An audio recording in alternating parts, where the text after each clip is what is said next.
ቤተሰብ ተመልሼ መጥቻለሁ። ተመልሼ ስመጣ ማታ በሰራሁት ቪዲዮ ብዙዋችሁ እየተሳደባችሁ እያላችሁና ስሙ አንድ ነገር ልንገራችሁ ማለት ነው። ለምትሳደቡት ማለት ነው። ብትሰድቡኝም ምንም ብትሉኝ እኔ መስሎ አይታየኝም፣ ግን እናንተ ናችሁ ወንጀል የምትገቡት እውነት ለመናገር ማለት ነው። እዚህ ጋር የሰሩት ነገር በትክክል ነው የምንናገረው ማለት ነው። እኛ ድራማም ይሁን የፈለገም ነገር ይሁን እዚህ ጋር እኔ የሚመለከተኝ እነሱና አብርሽ ያመጡት ነገር ነው ቪዲዮን የምመለከትና በቪዲዮ ደግሞ አስተያየት እንደ ማንኛውም ዩቱበር ነው የምሰጠው ማለት ነው። እና ነገ የሚሆን ዛሬ ማለት ነው።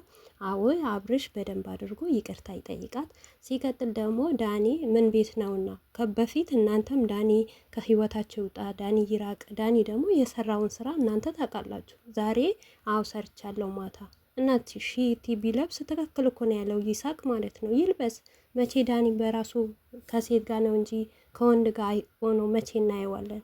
ከጽጌ ከሩታ ከሜሪ ቂጥቂጥ እንጂ መቼ ለብቻውን ሰርቶ ያውቃል? እና ስራውን ስለተነገረው ደግሞ እናንተ መናደድ የለባችሁም። እዚህ ጋር እነሱ በሚሰሩት ነገር እዚህ እናንተ እየመጣችሁ ወሬ ባታበዙ በጣም ደስ ይለኛል፣ እያንዳንዳችሁ ማለት ነው። እና ብትሳደቡ እኔ መስሎ አይታየኝም ማለት ነው። አዎ ትክክል ነው። ሩታ እኮ ወድቃ ቢሆን ማለት ነው ወይም ተሰብራ ቢሆን ማንም ዞር ብሎ እንደማያት እርግጠኛ ነኝ። ግን ዛሬ ተሰብራ ስላልቀረች ወድቃ ስላልቀረች በቃ ጠንካራ ስለሆነች ሴትነቷን ስላሳየች ማንነቷን ስላሳየች እዚህ ጋር ማንም ሊናገራት አይችልም። እውነት ለመናገር ማለት ነው። ለምን አንድ ሰው ሲያልፍለት ወይም ሲስቅ እኛም እያየን እኮ ነው። ማንም አይወደውም። ይሄው እኛ ራሱ ትክክለኛ ነገር ስለተናገርን ጥፋተኛ ስለሆኑ ከህይወታቸው መውጣት አለባቸው። ዳኒም ደግሞ ዛሬ ማስታረቅ አይችልም። አይደለም እኔ ትላንትና አብርሽ ሲናገረው ነበረ። አንተ ነበርክ ከህይወታችን እየገባህ ምትበጠብጠን፣ ምታጣላን፣ ሩታን ለማየት ያን ሁሉ ድርጊት ምታደርገው የነበረ ዛሬ ምን ተሰምቶህ ነው ልታስታርቀኝ እየመጣህ ነበረ ያለው። እኔ ብቻ ሳይሆን በአጠገቡ የነበረው አብሮ የሚሰራ ጓደኛ አብርሽ ለዳኒ እንደዛ እያለው ነበር። አሰላሙ አለይኩም ወራህመቱላሂ ወበረካቱ። ውድ ቤተሰቦቼ ሰላም ሰላም ብያለሁ። በያላችሁበት ሰላማችሁ ብዙ ተረፍርፍ ይበልልኝ። ይህንን ቪዲዮ ከወደዳችሁ ላይክ፣ ሼር፣ ሰብስክራይብ እያደረጋችሁ ቤተሰብ ሆኖ እና እህቶቼ አንዳንዴ ምን አለ መሰላችሁ፣ እናንተም ሴት ሆናችሁ በሴት ላይ አትፍረዱ። ነገም ዛሬም የምለው ነገር ማለት ነው። ሩታ ደግሞ በአሁኑ ሰዓት የሰራችው ስራ በጣም ትክክል ነገር ነው የምትሰራው ማለት ነው። በቃ እሷ እኮ አልፈልግም ከህይወት ይውጡልኝ እኔ ለብቻዬ ብላለች አይደል? ያንን ምርጫ ማስተካከል ካቃተው አብርሽ በንግግር መፍታት ካቃተው ልጅቷን በእጁ ማስገባት ካቃተው ዛሬ ከይሳቅ ጋር ስለሆነች ወይም ከይሳቅ ጋር ስለሰራች ከይሳቅ ጋር ወጥታ ስለገባች በቃ ደስታ ስላሳያት አምሮባት ውቦና ስለተገኘች ሌላ ጭቅጭቅ ሊመጣባት አይፈልግም እንዴ። ተራ በተራ ሁሉም ያስፈራራታል። ዳኒ ምን ቤት ነውና ሺም ያስፈራራት? ለእናንተ መልስ ልጠይቃቸው ማለት ነው። አልታረቅም፣ አንድ ሰው አልፈልግም፣ በቃ በህይወቴ ያንን ሰው ማስገባት አልችልም። በቃ የፈለገም ብትወደውም አብርሽን ለምሳሌ ብታፈቅረውም ስለጎዳ ስለሰበራት በቃ ወይም ጊዜ ፈልጋ ይሆናል።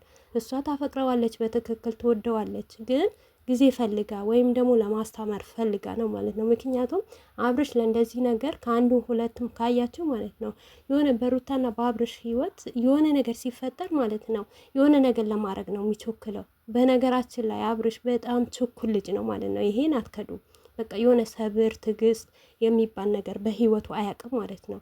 አሁንም ቢሆን ትዕግስት ቢኖረው ሰብር ቢኖረው በቃ ሩታ ከቤት በወጣ ነበር በሳቱ። ይሄን የተለያየ ሴቶች አምጥቶ ባይቀያይር የተለያየ ነገር እሷን ለማነደድ ባይጠቀም ሩታ ይሄንን ደረጃ አደርስም ነበር። ምክንያቱም እሱ ነው ያሳያት ማለት ነው። አሁን እኮ ሩታ የምትሰራው ነገር ለእናንተ ግርም ብሏችሁ ወይም ደግሞ ሩታን ስለምጠሉ ሩታ ስቃት ስላገኛቻት ነው እንጂ አብርሽ የሰራው ስራ ነው የምትሰራው። እንደውም እሷ ሩታ ምንም ነገር የሰራች ነገር የለም። በቃ ጀስት ከይሳቅ ጋር ጓደኛዬ ነው እየሰሩ ነው። ሌላ ነገር የተፈጠረ ነገር የለም፣ ያየን ነገር የለም እዚህ ጋር ማለት ነው። እና ሲቀጥል እኔ አገባዋለሁ ወይም ፍቅረኛዬ ነው ብላ ይፋ አላረገችም። ተናግራለች። ጓደኛዬ ነው ብላለች። በቃ በጓደኝነቷ ትቀጥል ትስራ፣ ማንም እንደሚሰራ ማለት ነው። ዋንም ወጥቶ ሲገባ ማለት ነው። እኔ የሚገርመኝ ማለት ነው እያንዳንዳቸው ማለት ነው ሁሉ ነገር ሲሰሩ መጥፎ ነገር ሲሰሩ በቃ እሷን ሲበድሏት እሷን ሲያስለቅሷት ዝም ትሉና ማለት ነው። ሩታ ብቻ ስትሆን በሩታ ላይ ጫናታ የምትፈጥሩ ሰዎች እና ወይም ደግሞ እንደዚህ እህቶቿ ለምን እንደዚህ ነገር አይደለም ትክክለኛው ነገር አድርገን ቪዲዮ ስንሰራ እኛን የምትሰድቡ ሰዎች ነው የሚገርመኝ ማለት ነው። እሺ በሳቱ ያን ሁሉ ሲያረግ ማለት ነው ዳኒ ያን ሁሉ ሲያረግ ሲሳደብ አብርሽን ሲሰድብ ሩታን ያን ሁሉ ሲያረጋት ሰሞኑ ከይሳቅ ጋር ራሱ እንዴት ትገናኛለች ብሎ ያንን ነገር ሲሰራ እናንተ በውስጥ መስመር መታችሁ ለምን ቪዲዮ አሰሩም ለምን እንደዚህ ነገር አትሉም ብላችሁ ለምን አልተሳደባችሁ? ለእኛስ ለምን ምክር አልሰጣችሁንም? ግን እኛ በቃ አንሰበር ባይነን ከሩታን ጎን መሆን አለብን ብለን ስንል የእናንተ በጣም ነው የሚገርመው እውነት። በተለይ ሴት ሆናችሁ ማለት ነው። እናንተ እኮ ሴት ናችሁ፣ ነገ ምን እንደሚያጋጥማችሁ አታውቁም። አብርሽም እንደዛ ሲጸራ ዘጥ ብላችሁ አሁን ሩታ ራስዋ ጠንክራ ለአብርሽ ማንነቷን ስታሳየው እዚህ ጋር መታችሁ ሌላ ነገር አትናገሩ። አዎ ደግ አረገች፣ እንኳንም አረገች። እንደውም እኔ እውነት ለመናገር ጾመኛ ስለንኩ ነው እንጂ ዝም ያልኩት ብዙ ነገር ማረት ትችላለሁ እንደ በፊትም መሳደብም መናገርም እችላለሁ፣ ግን አልሳደብም። ለምን? አንደኛው ነገር ስራ እንደሆነ አውቃለሁ። ሁለተኛ ነገር ደግሞ አብርሽና ሩታ እንደማይለያዩ አውቃለሁ። ግን ባይለያዩም የሚያረገው ነገር የሚሰራው ነገር በጣም መጥፎ የሚያስጠላ ነገር ስለሆነ አብርሽ መመለስ አለበት እያልን ቪዲዮ እንሰራለን እንጂ አብርሽ ከኛ በላይ ማንም ይወደው የለም። አብርሽና ሩታ ከኛ በላይ የሚያደንቃቸውና የሚወዳቸውና በቃ ለእነሱ የሚሳሳ የለም ማለት ነው። ሁላችንም እንወዳቸዋለን። እናንተ ብቻ አይደላችሁም። ምን ነው ከዚህ በፊት እኮ እናንተ እየለያያችሁ ነበር የምትወዱት። አብርሽ እና ሩታ ሰላም ባሉ ጊዜ አብርሽ ለብቻው ሩታ ለብቻው። እኛ አሁንም ቢሆን እኔ እንደኔ ጥፋተኛ ስለሆነ አብርሽ ይመለስ ማለት ነው። እና አንደኛው ነገር ስታዩ ወይም ደግሞ ሳትናገሩ ቪዲዮ እስከ መጨረሻ ሳታዩ ለስድብ አትሩጡ ማለት ነው። እና በሩታ ላይ ደግሞ ምንም መፍረድ አይቻልም ማለት ነው። አትፍረዱባት። በጣም ጀግና ምርጥ ልዩ ሴት ናት። ለሁላችንም ትምህርት የሰጠች ልጅ ናት ማለት ነው።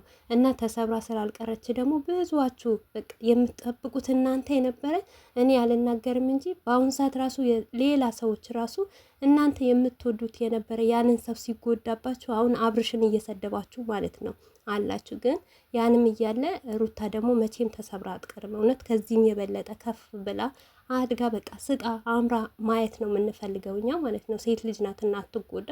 እናም ደግሞ በቅርቡም ደግሞ አብርሽና ሩታ አንድ ይሆናሉ ብዬ ተስፋ አድርጋለሁ። ግን ለዚህ ሁሉ እነሱ ተስማምተው ደስተኛ ሆነው ተመካክረው ለሚሰሩት ነገር እኛ እዚህ ጋር ባንጣላ ባንሳደብ፣ በዛ ላይ ደግሞ ጾም ነው በቃ የተለያየ አንድ ሰው ካጠፋ እኔ ካጠፋኝ እህቴ እንደዚህ አጥፍተሻል እኮ ተመለሽ፣ ይሄ ነገር ትክክል አይደለም፣ ለአብርሽ ይሄን አይገባውም፣ ለሩታ ይሄን አይገባትም ብትሉኝ እኔ ሰው ነኝና ከእናንተ ብዙ ትምህርት ይዛለሁ። በዛ በመከራችሁኝ ለመመለስ እሞክራለሁ። ግን እናንተ ስትሳደቡ እውነት ለመናገር በጣም እልህ ነው የምታስይዙን ማለት ነው። እኛ የማንለው ነገር በቃ የማንናገረው ነገር ነው የምንናገረው ማለት ነው። ታውቃላችሁ የሩታ እህቶች እኛ በሩታ እንደራደርም ብዙ ነገር አሳልፈናል። በሩታ የመጣ ብዙ ነገር ተብለናል ማለት ነው። ያንን የተባልነው ደግሞ መቼም ትክክለኛው መንገድ ሳናደርሰው ወይም ደግሞ ሩታን እንደዚህ ሚዲያ ላይ ጥለናት አንሄድም መቼም ቢሆን ማለት ነው። አይታችኋላ ሰሞኑ አብርሽ አይዞች ጀግና አትበሏት ሲል ማለት ነው። እና የራስ ሰው ራሱ ምቀኛ ነው በአሁን ሰዓት ማለት ነው። እና እባካችሁ ከስድብ ብትቆጠቡ በቃ እሷም ሆነ እኛም ሆነ ምንም ተሳድባችሁ እኮ ምንም የሚመጣም የሚወርድም ነገር የለም። ብቻ ሩታ ፏ ትበልልኝ፣ ሩታ እየተሳቀልኝ፣ ሩታ ሸብረቅ ትበልልኝ። ለእኛ ችግር የለውም። እናንተ ግን ወንጀል ውስጥ ነው የምትገቡት። ውድ ቤተሰቦች የነበረን ቆይታ ይሄን ይመስላል።